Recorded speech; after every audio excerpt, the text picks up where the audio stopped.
I'm 75 years old now, and for the first time in my life, I have no idea what I'm supposed to be doing. That may sound strange to someone younger. Most people imagine retirement as freedom, long mornings, no alarms, coffee that doesn't have to be rushed, time to finally enjoy life. I thought that too. But what nobody told me is that when you spend 50 years being needed somewhere, the day that need disappears, something inside you goes quiet, and it doesn't always come back. For most of my life, I knew exactly who I was. I woke up at 6, sometimes earlier. I shaved, even on days when I didn't feel like it.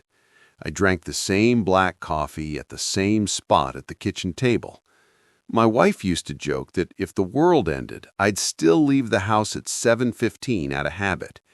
And maybe she was right. I worked for the same company for 38 years. It wasn't glamorous, nothing people write books about. I managed inventory for a regional hardware distributor. Trucks came in, trucks went out, orders, paperwork, numbers on a clipboard. But I was good at it. People relied on me. If something went wrong with a shipment, they called me.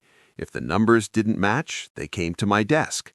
I knew the warehouse like some people know their childhood homes. Aisle 7 had the heavy-duty hinges, 12 had electrical fittings. The smell of wood pallets and machine oil, that was the smell of my working life. It gave my days shape. And when you have shape to your days, you don't spend much time asking what it all means. You just keep moving. I started that job when I was 23. Back then, everything felt like it was just beginning. I had just married my wife, Carol.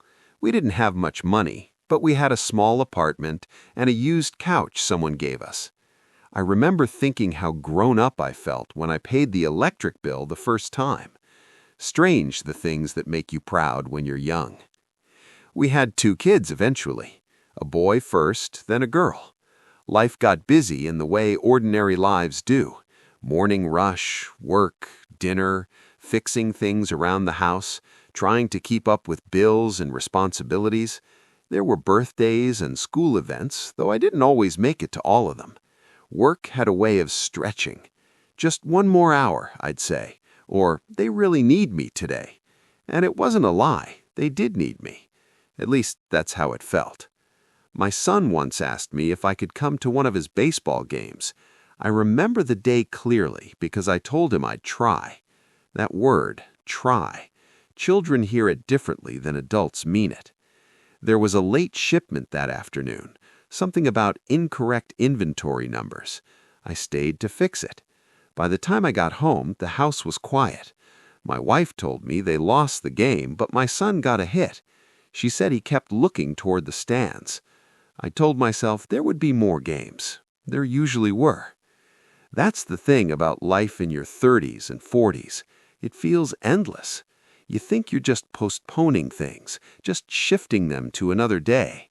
Dinner with your wife, a longer conversation with your daughter, visiting your parents more often. There's always next week, next month, next year.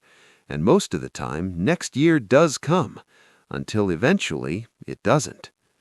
My parents passed away while I was still working, both in their 70s. I went to the funerals, of course, took a few days off, stood beside relatives I hadn't seen in years. But even then, part of my mind was thinking about the warehouse, about the shipments piling up. Grief was something I handled quietly, then folded away. There was work to return to. Years passed like that. The kids grew up. My son moved to another state for his job. My daughter got married and started a family of her own. Carol and I became what people call empty nesters. It sounded sad when others said it, but at the time I didn't notice the quiet much, because I was still working. The warehouse was loud, busy, demanding. There were always problems that needed solving, people knocking on my office door. It made me feel useful. Then one morning, my manager called me in. I was 67. He thanked me for my years with the company, told me they were restructuring things, younger management coming in, new systems, automation. He said I could retire with a decent package. He meant it kindly, but what I heard was something different. I heard, "We don't really need you anymore." The last day came faster than I expected. A few handshakes, a sheet cake in the break room, a card with signatures from people who meant well. Someone made a speech about dedication. I smiled, shook hands, thanked everyone. Then I carried a small box with my desk things out to my car. A coffee mug, a photo of my kids when they were little, a couple of pens. That was it. 38 years reduced to a cardboard box that fit on the passenger seat. The first morning after retirement felt strange. My body woke up at 6 like it always had, but there was nowhere to go. I made coffee, sat at the kitchen table. The house was quiet. Carol asked what I planned to do that day. I said I didn't know. At first, it felt almost like a vacation.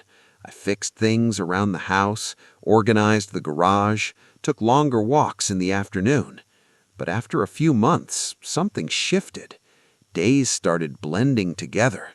When no one needs you somewhere specific, time loses its edges. Monday feels a lot like Thursday. You wake up and ask yourself, what should I do today? And sometimes the honest answer is nothing really. Carol passed away 2 years after I retired. Cancer. It moved quickly. One winter, we were planning a trip to visit our daughter's family. By spring, we were sitting in hospital rooms with quiet doctors. I remember holding her hand the last night. She told me I'd be all right. I nodded. But the truth is, I didn't understand what life would feel like without the two things that had defined it, work and her. The house became very still after that. My kids visit when they can.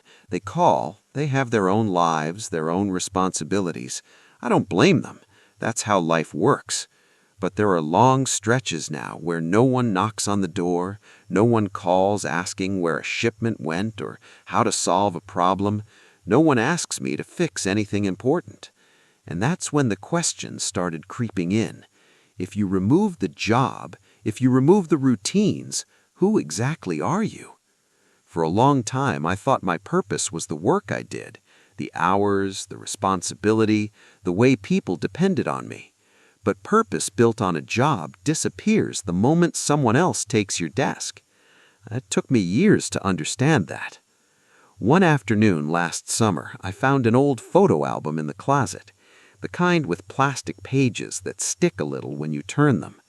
There was a picture of my son in his baseball uniform. He couldn't have been more than 9, standing on the field, glove too big for his hand, and behind him a row of empty bleachers. I sat there a long time looking at that picture. I don't know if that was the exact game I missed, but it might have been. That's the strange thing about memory at my age. You don't always remember the details clearly, but you remember the feeling. And the feeling was this quiet realization that the moments I postponed didn't wait for me. They happened, just without me. Now I sit in the mornings with my coffee and watch the light move across the floor. Some days I walk to the small park nearby. There's a bench there that faces a group of trees. I see people passing by, young parents with strollers, men in work clothes rushing somewhere, teenagers laughing at something on their phones. They all look busy, important, needed. I recognize that feeling. I lived inside it for decades. If you're listening to this and you're younger than me, I'm not going to tell you to quit your job or chase some dramatic dream. Life isn't that simple. Responsibilities are real. Bills are real. But I will say this, don't confuse being busy with being meaningful. I made that mistake most of my life. I thought if I kept showing up, kept working hard, kept being reliable, that was enough. And in some ways it was. My family had a home, my kids grew up safe. But there were quieter things I didn't see slipping away. Conversations that could have been longer, afternoons that could have been shared, games that could have had one more person in the stands. Those moments seem small when you're young. They don't feel like purpose. They just feel like interruptions. But when you reach 75, they're the things that echo the loudest. I'm not miserable exactly. There are still peaceful moments. Sunlight in the kitchen, a phone call from my granddaughter, the sound of birds in the early morning. Life hasn't abandoned me completely. But I do wish I had understood earlier that purpose was never hiding in the warehouse aisles. It was in the people waiting at home. I just didn't see it always in time. And when you're 75, you learn that time is the one thing that never waits for you to be ready.